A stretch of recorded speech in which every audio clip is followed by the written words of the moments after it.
جو بغیر علم کے دینی مسئلے بتاتا ہے وہ خود بھی ہلاک ہوتا ہے اور دوسروں کو بھی ہلاکت میں ڈالتا ہے. ہاں میں بتاتا ہوں نا اس کا مسئلے کا حل کیا ہے، حالانکہ خود کہیں پڑھا نہیں ہوتا. تو جب تک آپ کو علم نہیں ہے، آپ جانتے نہیں ہیں، تو کسی مسئلے کو بیان نہیں کرنا چاہیے. دوسری بات کہ اگر خدا نہ خواستہ کوئی غلط مسئلہ بتا بیٹھا یا بتا تو درست رہا تھا، بتاتے بتاتے غلطی کر بیٹھا، تو اسے چاہیے کہ ازالہ کرے، فوراً اس کا جو بھی ازالہ بنتا ہے وہ کرے. سیدنا ابو ہریرہ رضی اللہ عنہ کا ازالہ تو دیکھیں کہ آپ کو جیسے ہی پتا چلا کہ اصل مسئلہ یہ ہے، اب آپ مدینے کی گلیوں میں صدا لگا رہے ہیں، تلاش کر رہے ہیں، پورا دن ڈھونڈتے رہے اس خاتون کو کہ میری سے غلطی ہو گئی، میں نے اس کو غلط مسئلہ بتایا، تاکہ اس کو تلاش کر کے اس کو درست مسئلہ بتایا جائے.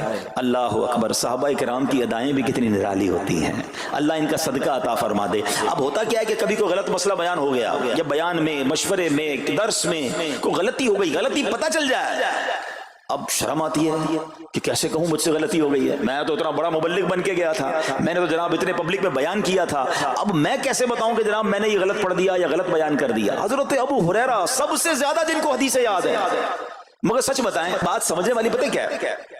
جو لوگ یہ سمجھتے ہیں نا کہ یار غلطی ماننے سے عزت کم ہو جاتی ہے، سچ بتاؤ آج 1450 سال بعد حضرت ابو ہریرہ کا یہ واقعہ سن کے ہمارے دلوں میں ان کی عزت کم ہو رہی ہے، بڑھ رہی ہے؟ Simple is that. غلطی ماننے سے انسان جو ہے وہ نیچا نہیں ہوتا.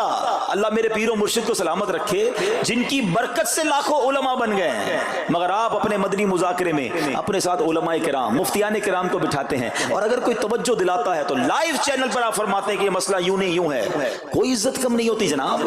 تو سبحان اللہ، دو باتیں سیکھنے کو ملی کہ پہلے بتانا ہی نہیں ہے، اگر نہیں آتا تو اپنی بڑائی مارنے کے لیے بندہ کہتے مجھے نہیں معلوم، واللہ اعلم میں نہیں جانتا، اور اگر آپ کو لگتا ہے میں صحیح بتا رہا ہوں اور پھر بعد میں کوئی توجہ دلا دے کہ آپ نے غلطی کی ہے، تو پھر اس کو بالکل مانے بھی اور اس کا ازالہ کریں. اچھا، اب علماء کرام نے بڑے پیارے طریقے بتائے. پہلے تو ظاہر یہ تھا کہ بھئی پبلک میں بیان کیا تو پبلک میں جا کر یا گلیوں میں جا کر آپ نے اعلان کیا. اب تو سوشل میڈیا کا زمانہ ہے، کوئی ویڈیو بنا کے ڈال رہے ہوتے ہیں، انسٹاگرام تو ٹویٹر تو پتہ نہیں کیا کیا چیزیں، موبائل فون، فیس بک، یوٹیوب، تو اب غلط مسئلے لوگ شیئر کر رہے ہیں. ایک یہ بڑا مسئلہ پتہ کیا ہو گیا، ہمارے موبائل پہ جیسے ہی کوئی ویڈیو کلپ آیا، کسی کا بھی آیا، یا کوئی پوسٹ آ گئی، کوئی فضیلت ہی آ گئی، نہ چیک کرنا ہے نہ کچھ کرنا ہے، اس کو فوراً فارورڈ کر دینا ہے. حالانکہ اس میں بعض اوقات غلط مسئلے ہوتے ہیں، بعض اوقات غلط حدیثیں ہوتی ہیں، ہمیں پتہ ہی نہیں ہوتا، ہم سمجھتے ہیں آگے شیئر کر دیں. اچھا، شیئر کرنے والوں کا بھی بڑا مسئلہ ہے. اگر کوئی وظیفہ، کوئی نفل، کوئی بھی چیز ہے، خود پڑھنی نہیں ہے، آگے 100 لوگوں کو بھیج دینی ہے، پہلے خود تو پڑھو. اچھا، خود بھی پڑھنے سے پہلے کہاں چیک کروایا؟ تو پلیز یہ شریعت کے معاملات ہیں، اس میں بڑی غلطی ہو سکتی ہے. تو اگر آپ کو کوئی بھی چیز شیئر کرنی ہے تو بیسٹ آپشن یہ ہے کہ دعوت اسلامی .net، یہ دعوت اسلامی کی ویب سائٹ ہے، اس پر ایک گیلری کا آپشن ہے، آپ وہاں جائیے، وہ مفتیان کرام سے چیک ہوئی پوسٹیں پڑی ہوئی ہیں، آپ وہاں سے پوسٹ اٹھائیں، اس کو شیئر کر دیں، بنداز کریں، کوئی ٹینشن نہیں ہے، کیونکہ وہ علماء نے چیک کی ہوئی ہے. مگر ہر آنے والی پوسٹ، ہر آنے والی ویڈیو کو آگے بڑھا دینا، تو مشورہ یہی ہے کہ یہ بڑا سخت معاملہ ہے.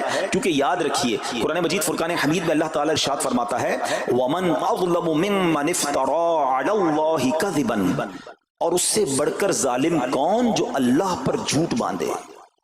اچھا، اس کے بارے میں علماء فرماتے ہیں کہ اللہ پر جھوٹ باندھنے والا سب سے بڑا ظالم ہے. جب ہم کسی کو دینی مسئلہ بتاتے تو اس کا مطلب کیا ہوتا ہے کہ اللہ نے فرمایا یا اللہ کے حبیب علیہ الصلوۃ والسلام نے فرمایا. اس کا مطلب اگر ایسا نہیں ہے تو یہ اللہ پر جھوٹ باندھنا ہو گیا نا. ہم نے تو کہا مجھے تو پتہ نہیں تھا، کسی نے پوسٹ بھیجی تھی، کسی نے بتایا تھا، اچھا میں نے کہیں سنا تھا.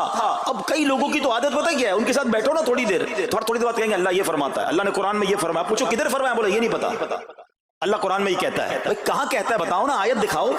اللہ نے فرمایا یہ کرنا چاہیے، کہاں فرمایا؟ اپنی کیا آپ کو پتا ہے